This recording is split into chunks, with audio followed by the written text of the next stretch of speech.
Sejam bem-vindos a mais um vídeo de perguntas e respostas. Eu peguei as suas dúvidas lá do Instagram e também do meu Twitter, inclusive me sigam nas duas redes e eu vou responder nesse vídeo 5 das principais dúvidas que eu peguei de vocês. Mas antes da gente começar, se você quer saber quanto dinheiro você vai ter no futuro investindo recorrentemente em fundos imobiliários ou outro tipo de investimento, dá uma olhada aqui na descrição que a gente deixou uma planilha com calculadoras para você justamente fazer esses cálculos. Então vamos lá, pergunta número 1. Essas quedas recentes reverterão algum dia? Então recentemente, aí nos últimos meses até, a gente tem visto o IFIX, os fundos imobiliários, caindo um pouco, desvalorizando as cotas um pouco, e isso vem acontecendo aí semana após semana. Às vezes recupera um pouco, às vezes cai um pouco, normal, é o cenário que a gente está vivendo agora.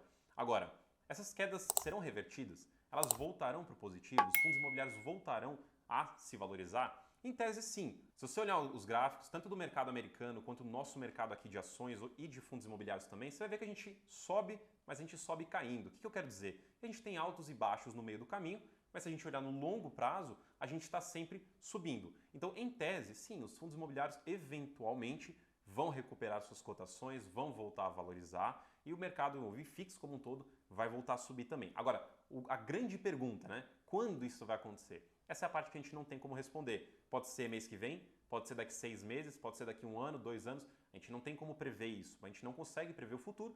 E no Brasil a economia, o Brasil como um todo, na verdade, tem muita instabilidade, então é difícil fazer qualquer tipo de previsão. Então não sabemos quando as coisas vão melhorar em termos de cotação, né, de valorização, mas eventualmente sim, a gente pode acreditar que as cotações vão voltar a melhorar. Pergunta número 2. Como funciona a alavancagem nos fundos imobiliários de CRIs, nos fundos de papel? Eu vou tentar deixar aqui, vamos fazer aqui um exemplo para ficar bem fácil de entender. Imagine o seguinte, um fundo de papel ele tem uma carteira com vários CRIs, certo? Ele pode ir a uma instituição financeira, pedir um empréstimo e dar um desses CRIs como garantia. Então, essencialmente, ele está pedindo um empréstimo para uma instituição financeira, ele pega esse dinheiro, deixa um CRI como garantia, mas o CRI continua remunerando o fundo, então ele não deixa de receber o rendimento desse CRI, ele pega esse dinheiro novo, vai lá e faz novos investimentos, compra novos CRIs. Então, essencialmente, ele pegou um dinheiro emprestado e foi comprar outros CRIs. Inclusive, se você abrir aí o relatório gerencial do seu fundo de papel e você olhar que ele tem um patrimônio líquido acima de 100%, é porque ele está usando essa alavancagem que é chamada aí das operações compromissadas. São operações de curto prazo e qual que é a vantagem, né? Além de você, obviamente, pegar o dinheiro para fazer novos investimentos, a taxa que você está pagando ali de juros pelo empréstimo, normalmente ela tende a ser inferior ao novo investimento que você vai fazer. Então você acaba ganhando na diferença desse investimento e do empréstimo. Então eu espero que tenha ficado bem simples para você entender como que funciona essa alavancagem. Tem alguns fundos que entram mais no detalhe, bem como funciona, mas simplificando, é isso. É um empréstimo, nada diferente disso. Terceira pergunta, como distribuir as taxas em compras e vendas no mesmo dia? Você vai fazer uma distribuição proporcional das taxas entre os ativos que você comprou ou vendeu, tanto faz. A taxa que você paga quando você negocia, não importa se é compra ou venda, a taxa é a mesma, é em cima do montante que foi negociado. Então você vai pegar o total, digamos que deu R$2 de taxa ali, você vai dividir proporcionalmente para o ativo número 1 que você comprou e para o ativo número 2. E quando eu falo proporcionalmente, é proporcional ao quê? É o tanto que você comprou. Então se você comprou, por exemplo, R$1.000, 500 de um e 500 de outro, esse 500 de um vale 50% do total, certo? Então você pega 50% da taxa, que era R$2, então você pega R$1, coloca no primeiro ativo e depois coloca do outro real no outro ativo. Então só para dar um outro exemplo, digamos que foi ali R$1.000 a compra total, um você comprou R$333 mais ou menos, o outro você comprou ali os restantes 667 para dar o 1.000 total. Então você vê que os 333 equivale a 33% da compra total e o outro 66%, 67%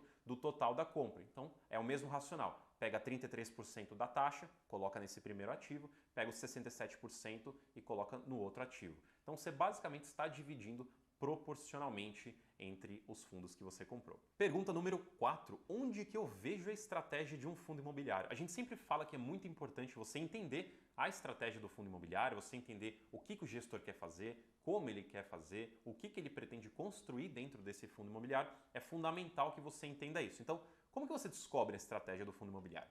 Em alguns é mais fácil, simplesmente você abre o relatório gerencial, vai estar muito bem listado, descrito lá no documento o que o gestor pretende fazer. Em alguns casos, não vai estar tão bem explicado para você no relatório gerencial, mas mesmo assim, se você fizer a leitura de alguns relatórios, você vai conseguir entender a estratégia do fundo.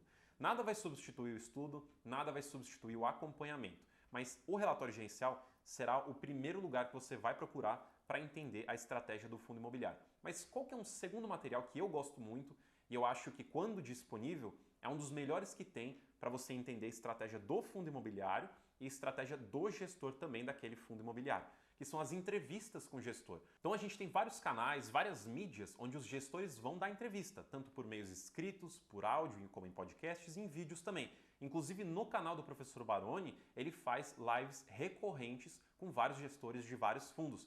E são lives muito ricas em conteúdos para você entender mais sobre o gestor, sobre o fundo e até mais sobre o cenário no qual o fundo imobiliário está inserido. Então são materiais muito ricos, muito importantes. Então eu recomendo fortemente que você procure entrevistas dos gestores que você tem aí em carteira. Vale muito a pena para você aprender mais sobre tudo isso que eu te mencionei e principalmente a estratégia do fundo imobiliário. E pergunta número 5. Faz sentido investir nos FIIs mais descontados e esquecer o balanceamento? Olha, eu posso enxergar alguns cenários onde isso pode fazer sentido pontualmente, ou seja, pontualmente no sentido de você vai fazer isso agora, você vai desbalancear a sua carteira, mas logo em seguida, nos próximos meses, aí você já vai trabalhar em corrigir esse desbalanceamento. Então vamos lá, vou responder primeiro dessa forma e depois da forma mais genérica. Se você fizer dessa forma, então não tem problema. Se você encontrou uma oportunidade muito boa, se você quer aproveitar bastante algo que está muito descontado, não tem problema. Mas depois você tem que aí fazer uma correção. Qual que é o grande problema? Que aí é o segundo cenário.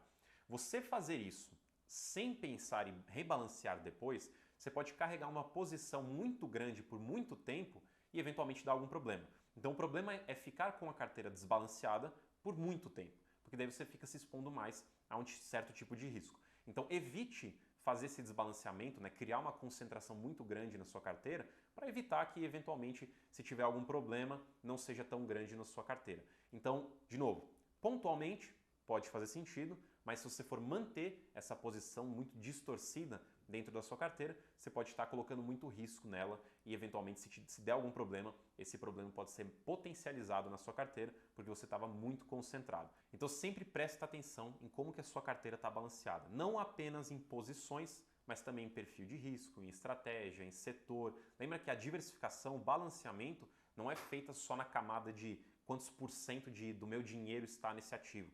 Ele tem que pensar também no ativo, no gestor, na estratégia e todos esses outros pontos para ver se você de verdade está ou não balanceado. E essas foram as 5 perguntas, espero que você tenha curtido. Não se esqueça de se inscrever no canal se você ainda não for inscrito, deixa seu like, deixa suas dúvidas aqui nos comentários também para um próximo vídeo. Me segue no Instagram, me segue no Twitter também para eu pegar mais perguntas de vocês futuramente e até o próximo vídeo.